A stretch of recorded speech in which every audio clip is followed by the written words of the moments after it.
I can't believe it's taken this long, but Spotify is finally available for Apple Watch. Now, I say I'm surprised because this was a feature that should have been available at launch. Obviously, I know that you can get Spotify on your phones, but even so, given the versatility of the watch, listening to music through Spotify seemed like a no-brainer. But it is here now, at any rate. It's not perfect, mind you, currently no offline listening, for example, but I can't see that being the case for too long, so we should expect some updates soon. The main question now is how long will it take for Spotify to come to the Samsung Gear? And again, I really can't believe that it wasn't a launch feature.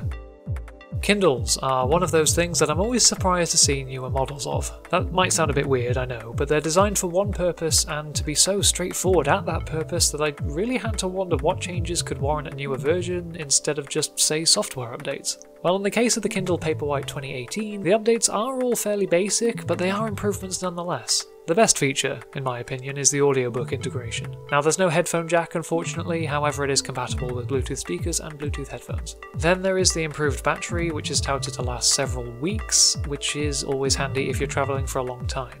And to top that off, you have improved brightness too, which is especially effective in sunlight. Obviously it comes with the latest Kindle software too, providing a far more refined UI. So as it turns out, there are quite a few changes that can warrant a newer model, and these changes make the Paperwhite 2018 a solid e-reader.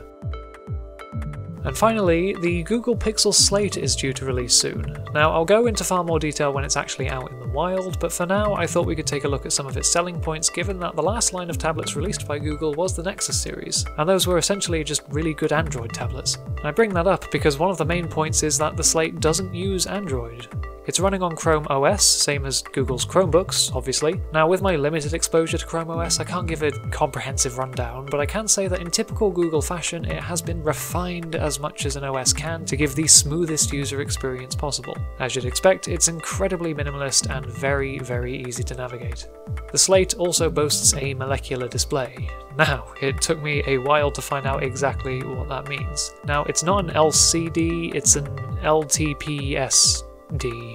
Or low temperature polycrystalline silicon display. Very, very simply, it provides a far crisper image but also helps in retaining that battery life. The Slate is designed to give around 10 hours of constant use before it needs charging, which is actually quite impressive. And the Slate looks to be a real step up compared to the Nexus line, and I'm really curious to see whether this will have any effect on your standard Android tablets, given how popular Chrome OS is starting to become. If you're buying or selling, whether that be films, games, tech or phones, don't forget to check out the website at webuy.com.